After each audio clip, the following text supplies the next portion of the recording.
All right then. I think I'll just kick off now. Is that okay? Yeah? Ready to start? All right then. So, hello and thank you. Let me start my timer. Thank you for coming to this session. It's really great to see you all.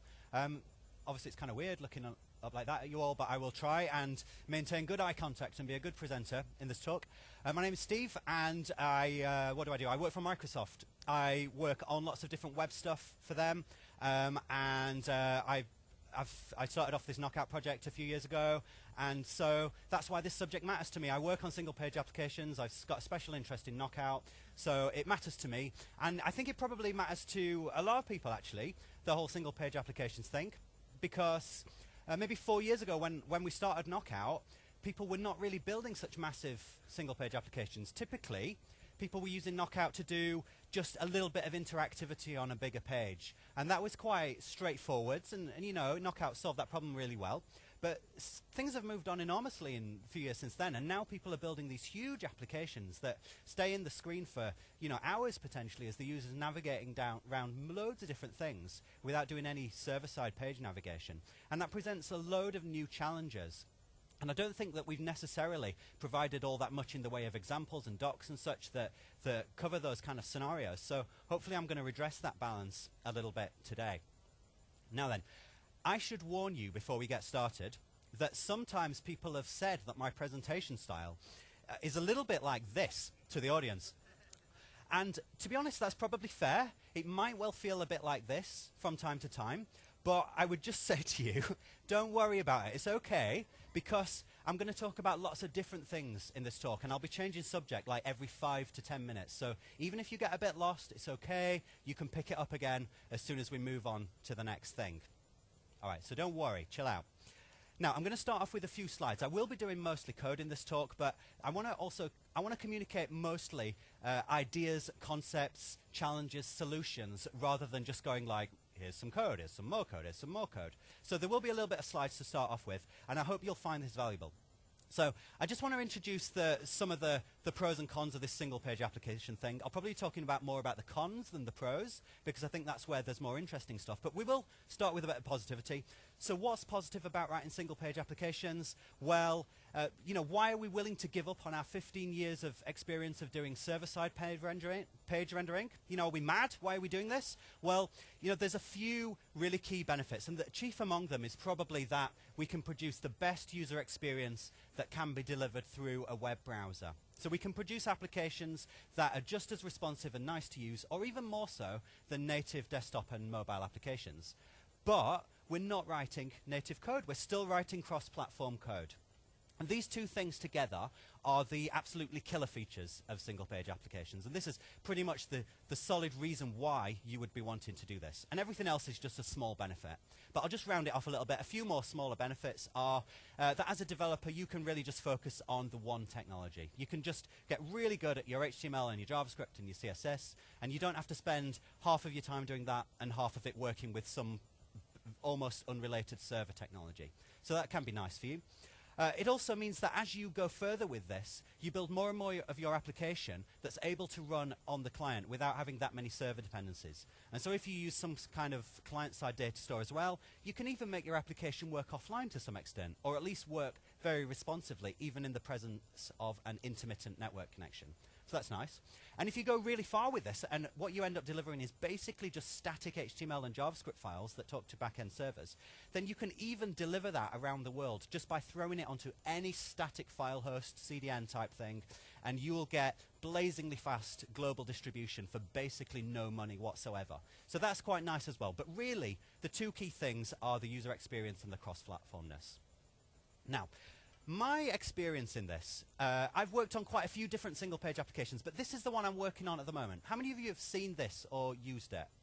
Okay, wow, that's good, like a half of you. Right, so this is the new Microsoft Azure Management Portal, and this is a very, very large single-page application. And it's quite advanced in many ways. It's got quite an advanced user experience.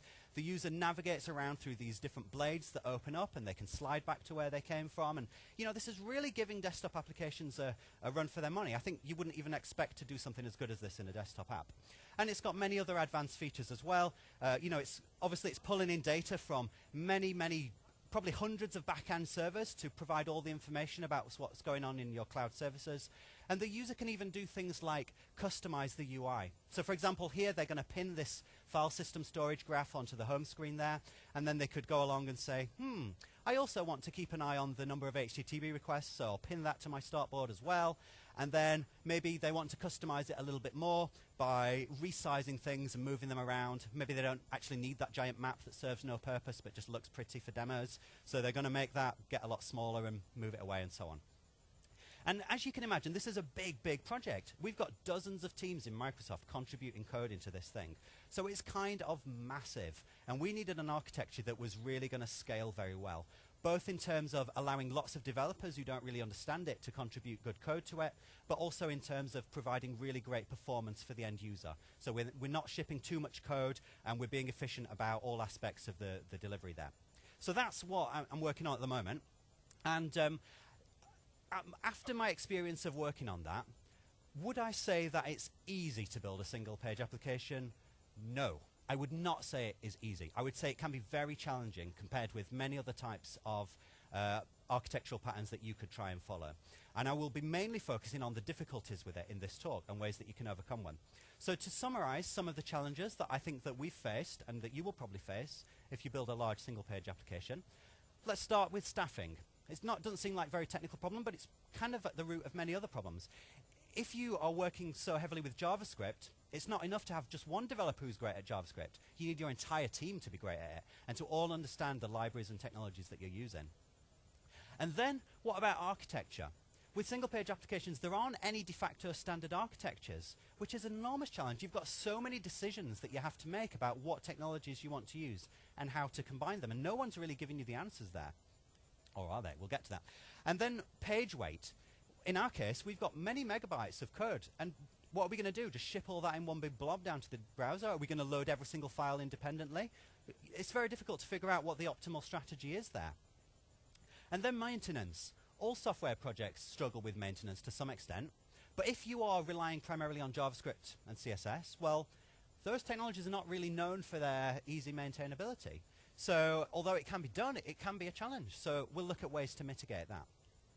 Library dependencies. Now, I've chosen this Tetris icon to represent library dependencies because that really summarizes how I feel about it. Because on our project, rarely a week goes by without someone saying, we now need this extra third-party open source library. Oh, and we need this other one and this other one. And they've all got to fit together and work together nicely and not blow each other up in any way at all. So we've got to keep managing that all the time. Build and test time. Maybe you don't even think that's a big problem for a single-page application, but it was for us.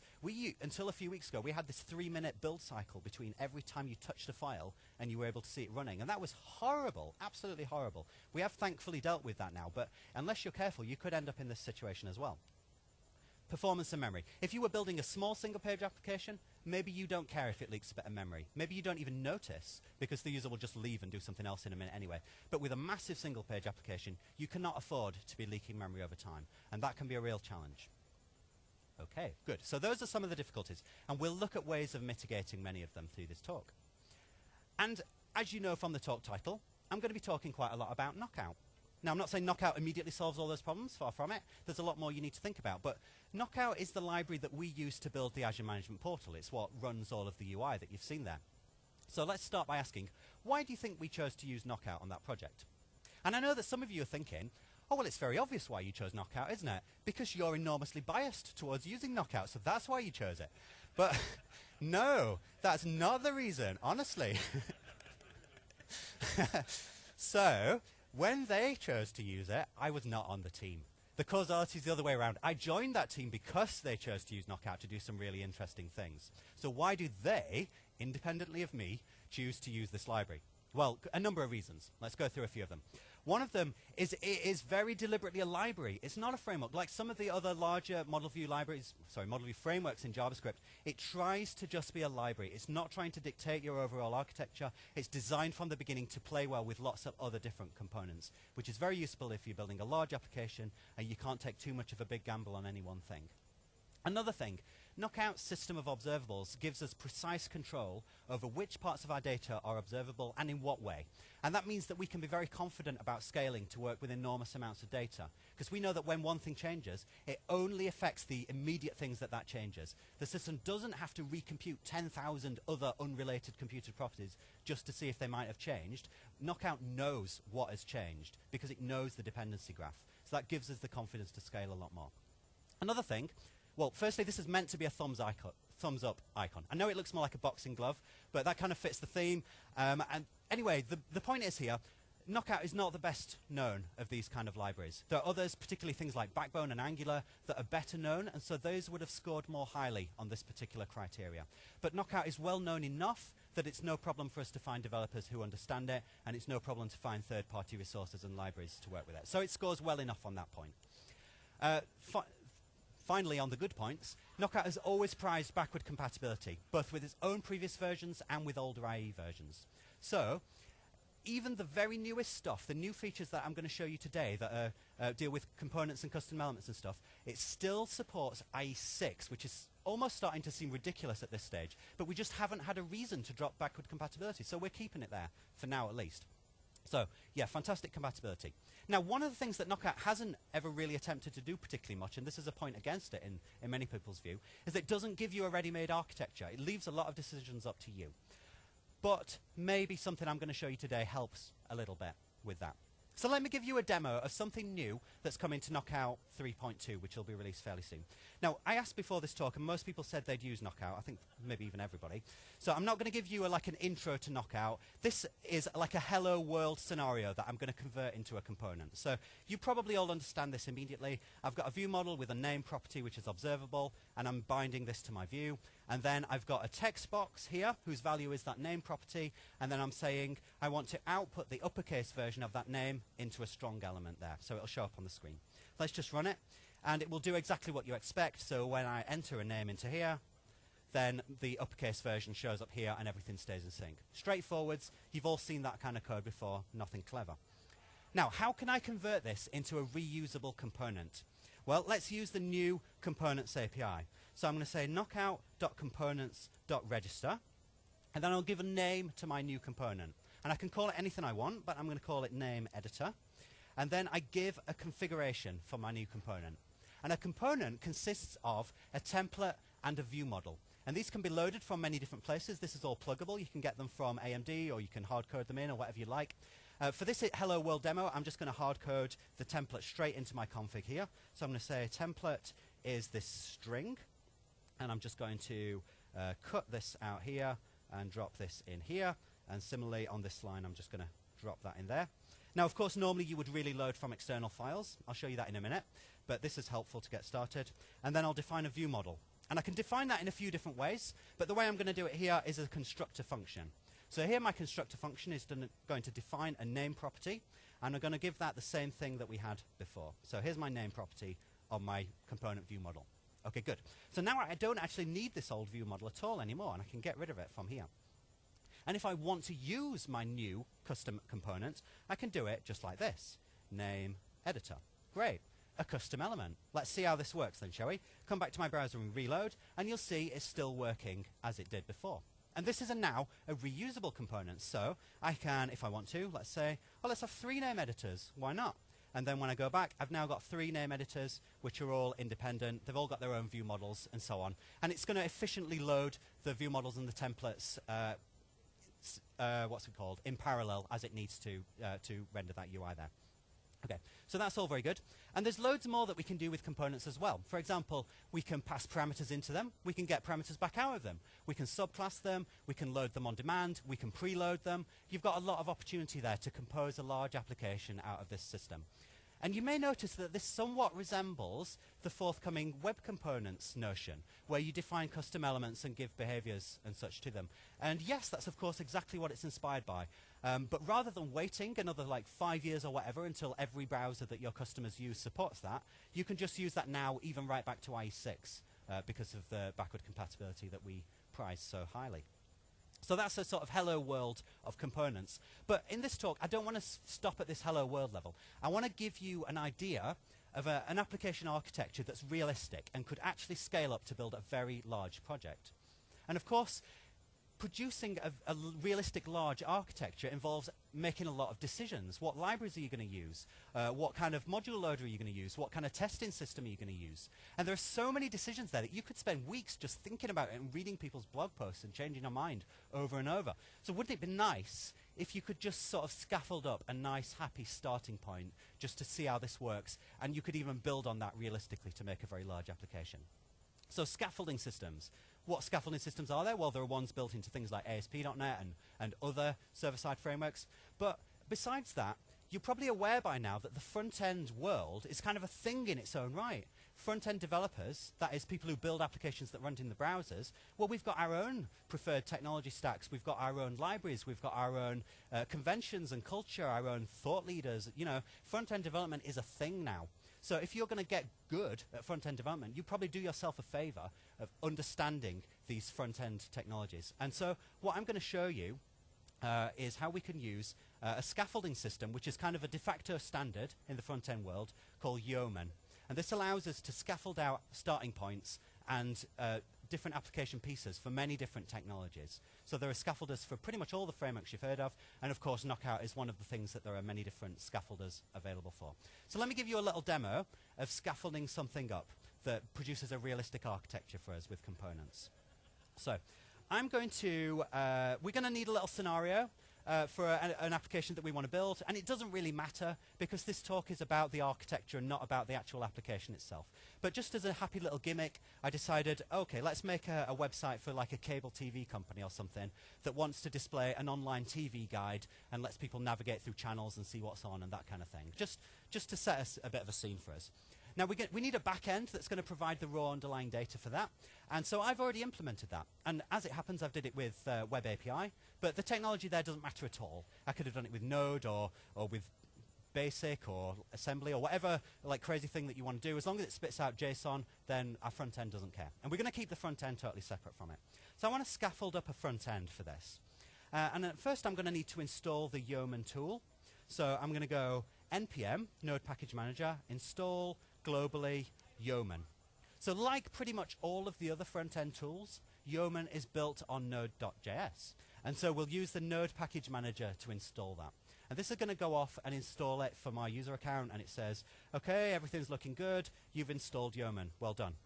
Now, Yeoman doesn't come with any template, or maybe it does, I don't know. But it doesn't come with all the templates that you want by default. So let's install the Knockout template into it. So let's say npm install globally the generator, that's what Yeoman calls them all, called KO for Knockout. So there are various different generators available for Knockout, and this one called generator KO, that's the one that I've put together, so I can vouch that at least it's sane.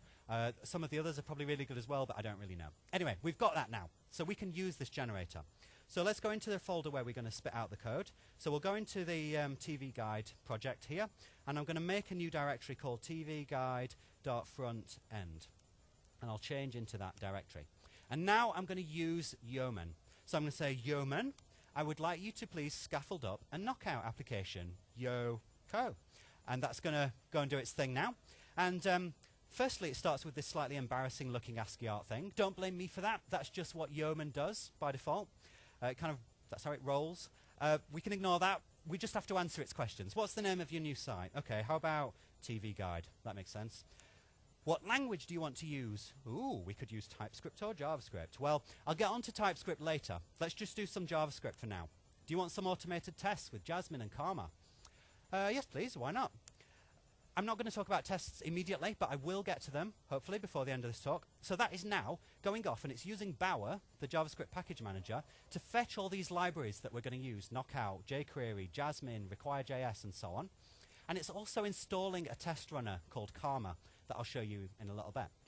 All right, so that's now gone and done its thing. And if I look in this folder now, you'll see there's quite a lot of stuff there. But it's a little bit difficult to understand it through the command line, so let's look at it in Visual Studio. Now, I'm going to do this slightly naff thing here of doing it as a website project. So I'm going to import these files as a website project, and that allows Visual Studio to just look at the files that are on disk and not have any actual, CS proj or anything like that. Now, if you were going to do this for a longer period, you probably would want to use a web application project, which would work absolutely fine too. You then just have to remember to add files as you go along. Or, of course, you can just not use Visual Studio at all. You can use Sublime or anything else, and then you don't have to think about that sort of stuff. But, of course, this is going to get way better with the new ASP.NET VNext tooling, which is going to take away the need to think about things like project files. But anyway, for this demo, it's very convenient for me to do it as a web application project. In a real project, I would either use web application or I would just use Sublime. Anyway, what have we got in here? So we've got some Node modules, because the build and test system that I'll show you is like most front-end tooling built on Node. So we've got various things in there to do with Gulp and Karma. I'll show you that later. We've also got a test folder. You can guess what's in there. We'll get to that. And we've also got some other stuff to do with build and test that we'll think about later. So now let's just look at this source folder. What have we got in there? Well, some stuff is kind of obvious. We've got CSS and HTML. You know what those do. We've also got Bower modules. This is where Bower has installed the JavaScript libraries that we're depending on, Knockout and Require.js and other stuff. And then the real application code is in these two folders, app and components. Now in app, we've got things to do with the application startup. So that's the routing configuration and where the modules should be loaded from and so on. And then we've also got components. And let me actually run this before I show you the component source code. So if I want to run this, all I have to do is point any web server at all to this source folder, because it's just static files. I could use IIS or anything else I like, Nginx, anything you want. But for convenience, I'm just going to use this node-based HTTP server, which is a command line tool. And I'll tell it to serve up the contents of this source folder. So that's running now, and I can open that in my browser. So let's go to localhost 8080, and you can see here is my starting point for my application.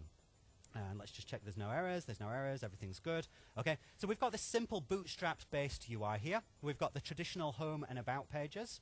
And as I navigate around, it's doing this client-side routing there. I think I'll call it routing, since I'm British. It's doing client-side routing there, and you can see that up in the URL. And it's got no real functionality other than you can click this button, and it's going to just change a message, just to show you how it works. So let's see a bit of code there. The about page component is exceptionally simple. It's nothing more than a single static HTML file. And that just shows that a component doesn't have to have any more than just static HTML, if that's all you want. But of course, most components will have a combination of a view and a view model. So the home one, for example, has got this view here. You can see it's got that message, and it's got a button that you can click that does something. And when we look at the code there, you can see that what this is a class that's got a message property, and when you do something, it changes the message. So that's how that works. And also, it's been defined as an AMD module, which allows us it to be loaded on demand, if that's what we want. And we'll get to that in a minute. Okay. So that's our starting point, but let's add some functionality to this. I want this to be a TV guide website, so I want to fetch some data about what's on TV and display it in a nice sort of grid format. So I'm going to do this by creating a new component, and I'm going to call it a program grid. And then the idea is I can reuse my program grid and give it different parameters anywhere I like in my application. So I could create a component if I wanted by creating the files directly in Visual Studio. But it's slightly more easy to scaffold it if I want. So I'm going to go back into this folder, and I'm going to ask Yeoman, would you mind, be so kind, as to create me a new Knockout component, and we'll call it program grid. So that is going to scaffold up the files needed, program grid HTML and JavaScript, and it's registered it in my application startup file. So now if we come back to Visual Studio and we reload, you'll see we've got our program grid down here. And this is a nice new reusable component. And let's see what's in there. Not very much. Currently it's just a sort of hello world thing where it displays a message and it passes that message from the view. So here my constructor sets a message property with some observable object, and that is what gets rendered in the view. It's also got a dispose function on the prototype there, which you can use for any cleanup if you want to, but I don't need that in this example, so let's get rid of that, and we'll just keep it a bit simpler. So if we want to use this program grid from somewhere else in our application, it's very, very easy indeed. All we have to do is just use a program grid element. Now, you don't have to use custom elements if you don't want to. If you like, you can use the Knockout component binding and bind a component into a div or whatever else it is that you like. But I quite like using this custom element, so that's what I'm going to do. And now I don't need the rest of this view, so let's get rid of that, and we'll just change the title to What's on TV. Okay, so now let's go back to the browser and we'll reload, and we should see that the title changes, What's on TV, and we can see the program grid has been injected and bound for us just like you would want it to be. And the good thing here is that the home component doesn't need to know anything about the program grid component at all. It's loosely coupled, which allows your code, your components, to be quite easily reused in different places. And it gives you lots of interesting opportunities when it comes to optimizing your build system as well, as I'll talk about in a minute. But we can still do things like pass parameters in and get data back out. Right then, so let's put some real functionality into this program grid now. I want to actually fetch some data from my backend and render it. So I'm going to do it in a pretty straightforward way, just because this doesn't need to be complex. Here's a very simple way of getting and rendering some data. I am just going to define a channels array on my program grid here. So this is an observable array because it can change over time. Maybe we would use WebSockets to push new information in real time or something. It doesn't matter. But in any case, I'm just making it observable so it can change. And then I'm populating it in an incredibly straightforward way. Just do an AJAX request to the back end and stuff the result into the channels array, and we're done. Let's render this in the view now, shall we? I'll go over to the view, and I'll just delete the stuff that I had before. I'm going to drop in some markup that I've already prepared. So my pre-prepared markup here is going to use an HTML table, and it's going to say, in the body of that table, iterate over each of the channels. And for each of the channels, let's create a table row. And on each row, we're going to have two columns. The first column will display an image with the TV channels logo. And then in the second column, we'll iterate horizontally across all of the programs. And for each program, we'll display a div with the title, start time, and end time, and so on. So let's see if that works, shall we? I think it might not work just yet, but let's just see. So let's hit reload, and we'll see nothing seems to be happening. And oh dear, we've got a connection refused from the back end. That's just because I haven't started my backend running just yet, and I just realized that a minute ago. So let me start my backend running now with a bit of Control F5 magic there. And so now I can reload, and this time it's successfully fetched some data from the backend there. And we can just see all these different TV programs and stuff. But the layout is absolutely horrific right now. So let's use a little bit of CSS to neaten this up. And this talk is not about CSS. So of course you can use less or Sass or whatever you like, and you can plug that into your build system that I'll show you later. But I'm not really interested in that, so I'm just going to dump a bit of ready-made CSS into this file right now, just so that we can move on to something more interesting. So here's my ready-made CSS. I'll come back and I'll hit reload. And now you'll see it really does look like an actual grid of TV programs that you would expect to see from your cable TV company or whatever. I'm sorry that the titles are slightly distracting. All right, so that's good. But currently, I've not really shown you anything particularly clever. Like, currently, I'm not even passing any parameters into my grid. What if I want to control which channels show up? Like, maybe we want to show all channels, or maybe we just want to show the channels that you're subscribed to. So let's have a go at passing some parameter into there. I'll go back to where the grid actually gets used, and I'm going to say I'll pass a parameter. Params equals, let's say, only my channels true. So now I'm passing that parameter in. And if I come back and reload, nothing changes at all, because my component doesn't know anything about this particular parameter name. So let's make it aware of that. So I'll go into the view model for that, and I'm going to define a new property on my view model here called filtered channels. And what that's going to do is it's going to take the existing set of channels, and it'll run an observable filter over that array. So that'll keep updated as the underlying array changes. And what it does is it works out whether or not we're currently being asked to run a filter. And if we are, then we'll only use the channel if we're subscribed to it. And if we're not filtering, then we'll just use all channels. So now, if I come back and reload, then why didn't that do anything? I think it's because I didn't really reload properly. Then, nope, not for that reason. Maybe I didn't type it correctly some way. Only my channels true. Oh, that's right, because currently I'm still binding to the full set of channels. I want to bind to just the filtered channels. So now if I reload, you'll see we just get the filtered channels there. So that's how we can pass a parameter in. And of course, it doesn't have to be a hard-coded value like I've shown you here. It can be an observable property as well, and that will automatically stay updated. And now we've got this, we can reuse our grid in various ways with different parameters. So let's have all channels down here, and we'll say only my channels false. And now when I reload, we're going to have two grids now. We'll just have my channels at the top, and we'll have all channels below it. So that makes it very nice and convenient to reuse. Okay. Now let's change our focus slightly. Let's think about performance for a little bit, or at least performance in terms of how this stuff is delivered to the browser. Let's see how many HTTP requests we're currently using. So if I go into the About tab here, and I reload, then let's look at the Network tab. if I zoom in a bit, you'll see we're making 18 HTTP requests to run that page, even though it's completely trivial. What HTTP requests are we doing? Well, we're loading Bootstrap and Require and jQuery and Knockout and Crossroads and Bootstrap, and then we're loading all of the components, like we're loading the About page, we're loading the navbar template, we're loading the navbar view model.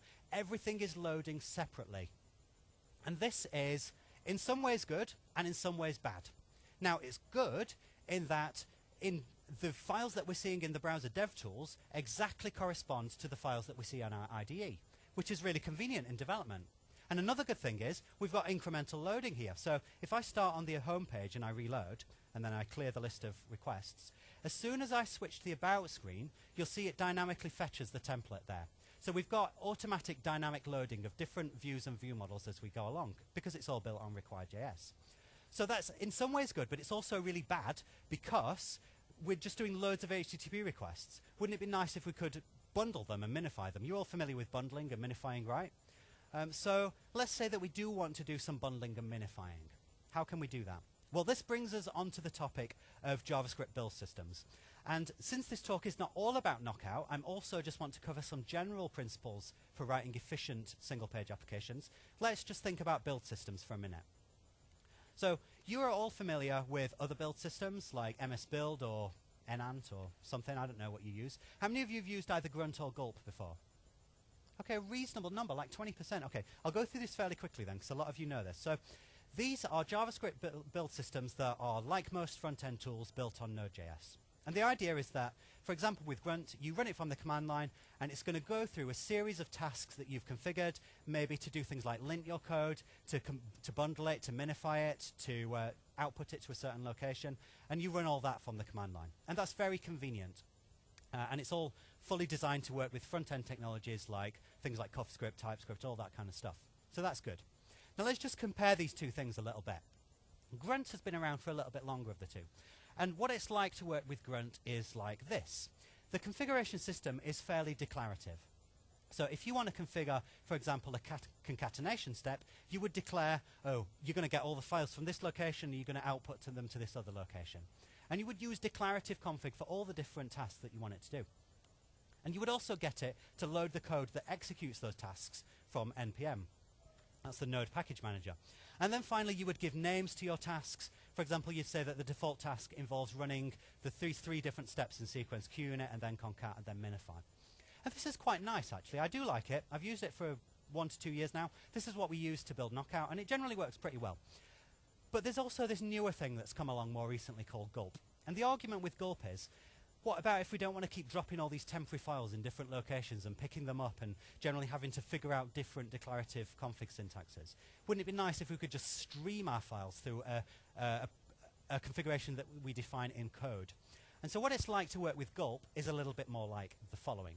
Now, I started using Gulp maybe 3 or 4 months ago, and I really like it, actually. This is generally what I'm considering as my default system for new projects now. I do enjoy it, but that's not to say that Grunt isn't still good. So what it's like to work with Gulp is a bit like this. You start by declaring some imports that you need to execute the various tasks that you want, and these will all come from NPM, like the code to minify stuff and so on. And then you would also declare tasks that you give a name to. So you might say that when I want to process my scripts, which is just an arbitrary string, I want you to grab all the files under a certain directory, and then I want you to pipe them through JSHint to check for any errors, and then pipe the results from that through a minification process with no temporary files. This is all in memory and running in parallel. And then pipe that all through a concatenation step and pipe all that out back onto disk. And similarly for CSS, maybe you'll do a similar thing, except that you pipe it through a less processor. And then finally, you give names to the tasks that you're working with. So maybe your default task involves running scripts and styles in parallel, because it's all going in parallel through streams. And maybe you also want it to watch all the files in a certain folder, so that when you change something, it's going to rerun certain tasks. So that's what it's like to use Gulp, and I really like it. So that is what this scaffolding system sets up for you by default. Let's have a go at using it, shall we? And before we start, I want you to realize, or remember at least, the situation that we're in right now. So the situation right now is that when you reload this About page, we've got 18 separate HTTP requests going on to fetch all the different parts of the application. And that is a bit much, to be completely honest. Also, notice that in the application folder, we've got a source folder here, but we have not got a dist folder. And dist is where we're going to put the build output. So we'll see that appear in a second. Now, we have already got this gulp file that was set up for us. I'm not going to go through every line of it, but just to give you a quick overview, it's got various tasks, things like processing JS, processing CSS, HTML, cleaning all the build output, and then finally it declares that the default task, if you run it with no arguments, involves running these 3 other tasks simultaneously, and then giving this message. So I will show you a little bit more of that in a second, but let's just run it first. So I'm just going to run gulp on its own to run the default task, and that's going to run these things that have been declared by the scaffolder. So that's doing its thing now. It takes a few seconds. It's going to take like 7 seconds, and of that 7 seconds, more than 6 of them are just running uglyfy.js. So that's pretty much all the cost of doing that. If you just temporarily comment that out, it will all go really fast. But I want to have that on for this talk. So that's output everything to the dist folder. So if I come back to VS now and I hit reload, we'll see a dist folder has appeared, and it hasn't got very much in it, really. It's got 1 CSS file, 1 HTML file, 1 JavaScript file, and some web fonts. We won't worry about those things. So it's got the... oh, what on earth is that supposed to mean? Go away. So it's got these 3 files that is basically all that we need to run our application. And if I want to run that now, I'm going to stop my web server that is serving the source folder, and I'm going to start the web server serving the dist folder instead. So this is what you would actually publish to the public internet and people would load to their browsers. And now if I come back to my browser and I hit reload, then instead of doing 19 requests, it's now done 3 requests. 1 HTML file, 1 CSS, 1 JavaScript, and everything has been nicely bundled up into there. And I'll show you more about how that works in a second. But we're not completely finished yet, because it doesn't quite work. If I switch onto the home screen, we'll get an error. What's this error then? We're getting a 404 not found. It's trying to dynamically load our program grid, and it's not there because the program grid isn't there as a standalone file in the dist folder. So why is this? Is this some kind of a bug? Like, why didn't it include the program grid in the build output? It's not a bug. Otherwise, I wouldn't have shown you. I would have pretended that it wasn't there. It's quite deliberate. So the system of components is very deliberately all about being loosely coupled. And it's so loosely coupled that the require.js optimizer that walks through the dependency graph to find out how all of your code depends on other code doesn't even know that you're using the component. It's just too loosely coupled. And also, sometimes you're going to want to preload your components, and other times you'll want to dynamically load them. So you need to declare which components are going to be included in the preloaded bundle. And that's what I didn't do just yet. So let's do that. I'll go to my gulp file, and you'll see up here, this is the require.js optimizer config. The require.js optimizer is the thing that understands all the different AMD modules that I've got, walks through them, understands the dependencies, and is able to output bundles. And currently, it's including in the default bundle everything that the app startup file needs. So that's all the library code and the routing config and everything. And then I also explicitly have to reference any components that I'm using that are not known to the startup file. So you can see the navbar, the home page, and the about component. Because that's nothing more than an HTML file, you have to use a slightly odd syntax to import it, because it has to get converted to a JavaScript wrapper. Anyway, I want to include the program grid component here. So I'm going to reference that. It's in a folder called program grid, and the actual module name there is program grid. So that's now included. Let's go back and I will rerun gulp there, and then that will hopefully be included in the scripts.js bundle file when it's outputted. So now that's done, I'll come back and I'll reload, and instead of getting an error this time, I will get my actual application working exactly as it should. So that's good. Or is it good, really? Let's just take a step back for a minute. So what we've accomplished now is that we're now preloading absolutely everything in a small number of files. And that's kind of cool because we're doing a small number of HTTP requests, but it's also not cool in a certain way because we're preloading everything, even the stuff that the user doesn't even see. And this is a bit of a problem for us on the Azure Management Portal right now, because as it stands, we preload every single thing there is, whether or not you are ever going to see it. And that is too much stuff, really. So we are working on producing a system now where it preloads some things and dynamically loads other things. And out of the stuff that's dynamically loaded, you don't still want to get all the files individually. You still want to declare bundles that represent the sort of units of navigation that a user will normally do. So you preloaded the right stuff, and the other stuff comes in appropriately sized bundles. Can we do that with this build system? Of course we can, otherwise I wouldn't be talking about it. So let's go and have a look. So you can see that we've got this bundles config here. Now, Require.js only got bundles support, proper bundle support in the last few months. So I'm betting that most of you haven't really used this bundles feature just yet. But it works really well. So what I can declare is arbitrary names for other bundles that will be packaged and loaded as a unit. So let's say that I don't want to load the about page up front. I only want to load that on demand. So I'm going to take it out of my list of preloaded things there.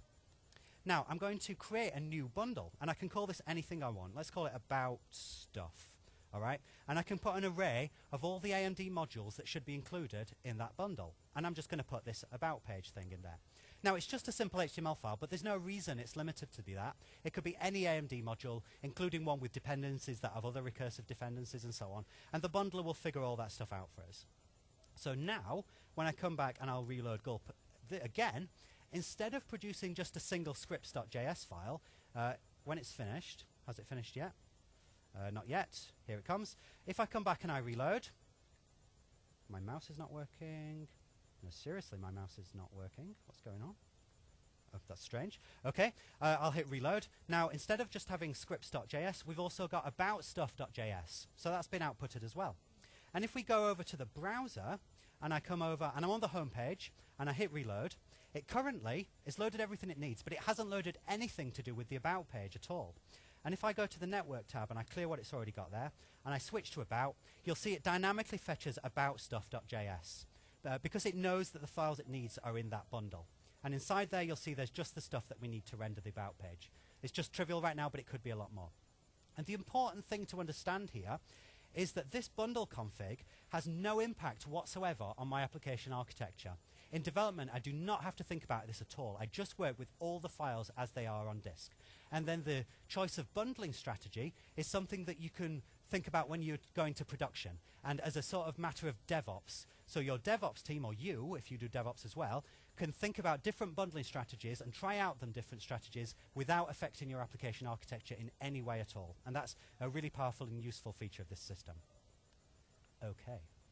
Right, so that's one aspect of an important feature when building a large single-page application, is thinking about how the content gets delivered to the browser. Another aspect that it would be rather remiss of me not to mention at all is testing. Now, how many of you test your JavaScript code? All right, so that's a lot less of you than write JavaScript code. And I can understand that. That's something I can definitely relate to, because if you're working on a relatively small project, testing JavaScript is an enormous overhead. And is it really giving you the value that you need? On a small project, arguably not. I mean, what's the worst that could happen anyway? I mean, does it even matter? Anyway, on a large project, you don't actually have a choice, because you will fail if you don't have decent tests for your large single-page application. And there are lots of different ways that you can do it. There are so many different choices. For example, you can do traditional unit-level testing on your classes with mocks. You can test at a component level if you want to. Maybe you're still using mocks at that level, or maybe you're letting them use real services. Or you can even test the entire application all at once with a browser automation tool like Selenium or something like that. Now, I will not say to you that any one of these things is the right way, or that you should do more of one than another or anything like that, because honestly I think it depends on the type of application you're building and where the value of your application is. Where is the business logic? Does it only make sense at an end-to-end level? Does it make sense on an individual class level? That's up to you to decide. The only strong opinion that I'm going to give to you is please be selective about what types of tests you write. Probably the only wrong strategy is to just go, let's test all the things in all ways possible, because that's going to cost you a lot. If anybody says you should just write every possible test for everything, then you should probably punch that person. And, well, I mean, I am not a lawyer, but legally, I think you would be okay doing that. I mean, I haven't consulted a lawyer, it's just my guess. Because, yeah, exactly. Because it's such a dumb opinion, it's not going to cost you heavily to do that. Be selective about what you write tests for, and make it match the places where your application has value. Now, I cannot tell you that there's only one right way of doing testing, but I can show you some examples of testing technologies. So this scaffolding system that I used here, that sets up some tests with Jasmine and Karma. Now, the notion of best practices in front-end world has a half-life of about 3 months. So by the time anyone watches the recording of this, it might have changed. But as of today, Jasmine and Karma are very much considered to be best-of-breed testing technologies. So that's what this is going to use. So let me show you a little bit of how this works right now. We've got this test folder. And inside the test folder, we've got Bower modules to do with testing, like Jasmine. And we've also got some stuff to do with running the tests. And then we've also got a sample test for the homepage component. It's very trivial. Let me show you what it does right now. So what it does right now is it uses require.js to pull in the object that it wants to actually test. Then for this example test, it creates an instance of homepage view model, and then it checks that the initial message is some value, then it changes the object, and it checks that the message changes in some way. So this is obviously trivial, and a good quality valuable test would be exercising some kind of business logic, which this does not. But this demonstrates the testing technology, and that's as far as we're going to get in this talk. So let's have a go at running this test, shall we? You can run it in various different ways, but the first way I'll show you is running it in a browser. So I'm just going to open this index.html page in a browser, and when that pops up, you'll see here's my test running through the Jasmine browser test runner. You won't always want to run your tests in a browser, but it's really good to be able to do so because, of course, you've got your debugger built into the browser there, and that is absolutely invaluable when understanding why your tests are not passing, or even worse, why they are passing when they shouldn't be. So you will use the debugger obviously to solve that problem. But you don't always want to be working in a browser. It can be very convenient to run your tests from the command line, and that is where Karma comes in. Any of you use Karma? Smallish number. We're talking 5, maybe 10% at the most there. All right, so not many people are using this yet, but it's growing in popularity, and with good reason, because it's really good. It's a great tool if you are into your single-page applications. It's a command line test runner, and so the idea is you run it on the command line, it opens up real browser instances, like actual instances of Chrome or IE or something, and then it pushes tests into them and uses WebSockets to pull the results out of them. So it can get the tests and the results very, very fast and give you really great continuous feedback as you're coding. And of course, being command line driven, it's very easy to factor into any sort of build or CI process that you've got. Now, if you want to run this, you need to define a Karma configuration, and that's what has been declared. That's what's been scaffolded out for us by this system. Now, to be honest with you, I'm slightly disappointed with this choice of file name here. If it was me, I would have called it Karma configuration, which I think would have been cooler. But they apparently didn't think of that, so it's rather boringly karma.conf. And what that does is it tells Karma where to find everything that you're using. And it's a little bit fiddly to set that up, because to get Karma to work with require.js, to work with Jasmine, to work with Knockout components, to work with everything else that you're using simultaneously is pretty fiddly. And it might take you a couple of hours to get that working. Or it did me at least. But thankfully, now I've done that, that's all there in the scaffolder and you can just use it. So let's have a go at running Karma on the command line. So let's say Karma start. And what that will do is it will fire up a browser instance and it's going to start pushing tests into that as much as it needs. And if we look back at the command line here, you'll see it's executed 1 of 1 tests, and believe it or not, it passed. Great. Okay, so that's good. But now I want to show you how it gives you feedback as you're working. So I'm going to move this down to the bottom of the screen here and make it just occupy this little bit of the bottom there. And I'm also going to move my VS window a little bit so we can still see that. And now let's write some more tests, shall we? And so let's start with it. And then, because I don't actually have any business logic in this application, this is obviously very fake, so I'm just going to do a silly arithmetic test, but you will understand how you can apply this to exercise your real logic. So let's do it should do arithmetic. Bit cheaty, but I know. So let's declare a function here that our test will run. And as soon as I press the save button here, I'm going to click now. Immediately, it realized that that test is there, and it's going to run it. And now we've got 2 tests executed, and they're both fast. Well done, Karma. All right, let's put an expectation in there. Expect 1 + 1 to equal 3, because I'm a moron. So let's try running that now. I'll press save, and then it failed. Would you believe it? Oh, let's review our arithmetic. We'll fix that, and we save it, and great, it's working. Now, the cool thing about this is it's not just watching my test files. It's also watching the files that are being tested. So if some developer comes along and looks at this home view model and says, oh, do something, that's not a very descriptive name, is it? Let's change that to something else. Let's change it to change the message. There, I'm a good programmer. I've made the code better. As soon as they press save, they'll go, no, bad programmer, don't change that. Because the view depends on it being called do something. So it's great to have that feedback. So they're going to go, obviously, Control-Z enough times to make it go back and save, and then it's going to be passing again. And we know that things are good. So I would totally recommend trying out the Karma test runner for you. You can make it so it only runs certain tests and not all of them. which you may need to do if you've got a very large test suite and you can't run them all every time you save anything. So that's really good, and that's, of course, all set up for you by this Yeoman package. Now, last thing that we have got time to talk about, TypeScript. I bet everybody in this room has seen TypeScript before. Is that right? Hands up if you've seen TypeScript.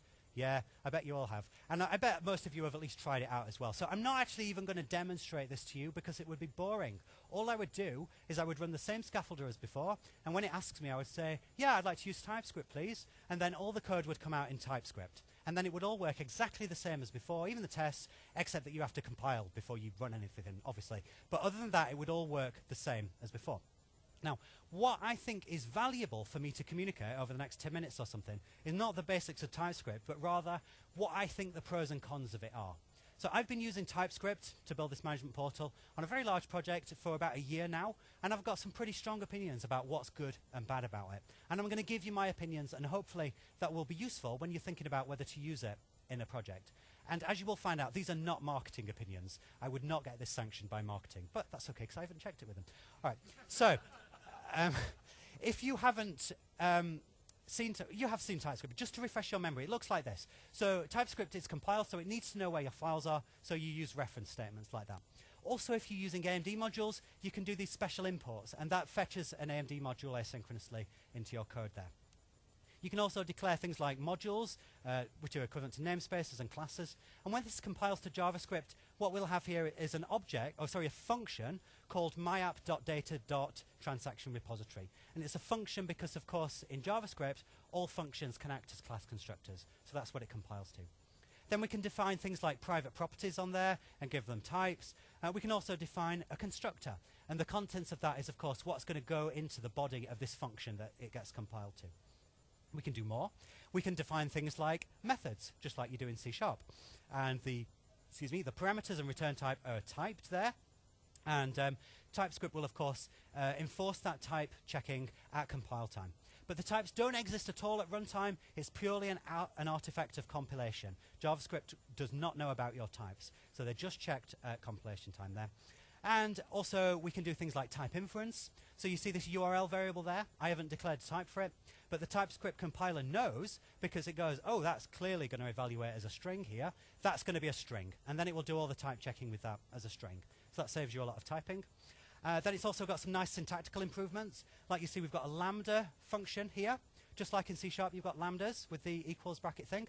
And not surprisingly, that compiles to a JavaScript function that works as you like. And that's nice. And then the final cool thing that it does is that, of course, it's got so much type information going around that the tooling can give you good feedback as you're coding with things like IntelliSense. So that refreshes your memory, hopefully, of what it's like to write some TypeScript code. And that leads me on to this question, is it a good thing or is it not a good thing? Now, if you had asked me that question 6 months ago, I would have struggled to give you an honest answer without being at risk of being fired, because I did not like it one little bit. Oh no, it was not nice as far as I was concerned. I was having a bad time with TypeScript because I was working on a massive project, and every time I typed anything, I would have to wait multiple seconds before my characters would appear in Visual Studio. And then they would probably have red squigglies on them, even if it was perfectly valid code. And I would be like, what are you doing? And I'd have to close and reopen files. And then I would eventually try and compile my file. And then I would immediately open up the Windows Task Manager. And I'd look at the memory usage of TypeScript compiler. And it would be like 200 megs, 300 megs, 400 megs, 500 megs, 1 gigabyte, 2 gigabytes. And my fan in my laptop would be screaming, and my fingers would be melting onto the keyboard. And I'd be like, what's going on? And eventually it would all finish with this, me forcibly killing TypeScript compiler. And in my team, we got so used to running this command that at one point, somebody was going to get T-shirts printed with this slogan on it. Eventually, someone told them that that was a bad idea, so they didn't do it. But you understand how we felt at that time. But thankfully, since then, the TypeScript team have released the version 0.9.7 of their tooling. In fact, they've gone to 1.0 since then. But 0.9.7 is where everything changed. You can still hear me, right? It's sounding strange to me. Okay, so in 0.97, everything became so much better. It didn't eat up gigabytes of RAM anymore. It wasn't crashing Visual Studio. The IntelliSense actually worked reliably. It was a completely different business after 0.97. So that was an enormous relief to all of us. So generally speaking, you can tell I'm more positive this now. But I want to still give you the most honest view I can of this. So I would say that if you're using TypeScript on a large project now, sometimes it's bunnies and sunshine, and other times it still feels a bit like it's raining blood onto you. So, in the spirit of honesty, here are the top 5 best things, in my opinion, about working with TypeScript, and the top 5 worst things that you still deal with. So let's do the good ones first. At the bottom of the list, number 5 best thing about working with TypeScript is that you can write a code in a C# kind of object-oriented type of way. And you probably like that. I mean, most people who do it like it. I do anyway. So I'm generally positive about this kind of thing. Number 4, typos are very rarely a problem when you're using TypeScript because, of course, the compiler is going to catch them for you. Very unlikely that you're going to get a typo in production that brings your application down. I appreciate that.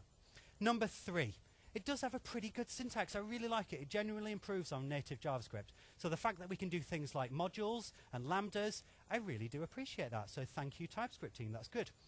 Number 2, best thing about working with TypeScript, the really big guns now. This is what TypeScript is all about. The fact that you've got strong typing and generics. Now, the generics in TypeScript is absolutely gorgeous. It works so well, and I really, really appreciate it. So a few weeks ago, I was working on some quite complex data structure code with lots of nested generics, and it was so great to know that as I refactored it, it was going to tell me where I'd forgotten to add an extra generic parameter and so on. So I really, really appreciate that. Number 1. Best thing of all, working with TypeScript, you don't have to remember your own APIs anymore. You can just IntelliSense your way through the entire coding experience, and you just don't have to keep remembering stuff.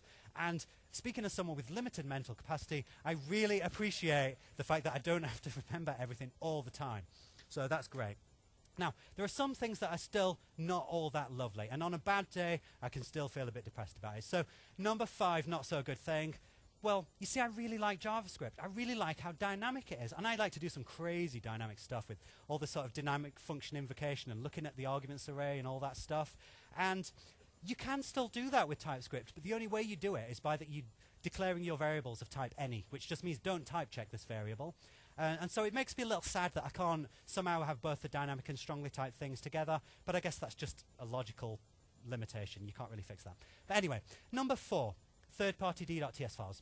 If you use any third-party JavaScript libraries, which obviously you do, then TypeScript doesn't know about them. So how does it know what types are in those files? Well, you need to give it these type definition files. And it's quite easy to find type definition files for any third-party library you can think of. Now, the only problem with them, in my experience, is that every single one of them is wrong, or is at least incomplete, or doesn't match the version of the JavaScript library that you're using. So you'll get very used to patching these D.TS files to correct all the mistakes that the author of them made. And we do that a lot. Okay, number 3, thing I don't like. Very often, I'm writing some code and I'm thinking, I know this is going to work at runtime. I totally know what I'm doing. And TypeScript's like, I don't really know that there's a property with that name. And then you go, oh, damn it, I've got to go and declare these extra types and just give all these extra hints to TypeScript. But, you know, of course, it's fundamentally a necessity. If you want the benefits of strong typing, you've got to also pay the price of telling it what the types of things are. And I kind of would like to live in a world that's not even logically consistent where I don't have to do that. But unfortunately, that's not possible. So you just have to live with that. Okay, number 2, thing that I don't really like is the VS tooling. Like I said, it's got way better than it used to be. It used to be a nightmare. It's now actually quite decent most of the time. And probably if you're working on a moderate-sized project, you will think it's completely flawless and wonderful. But we're working on a massive project, and we still get times when it's giving us red squigglies on perfectly valid code, or IntelliSense just won't show for no reason today. So I'm sure that they will fix whatever the remaining issues are. They will make it perfect, I'm confident, but it's just not 100% of the way there yet, especially when you compare it to something like the C# tooling, which is just perfect in every way.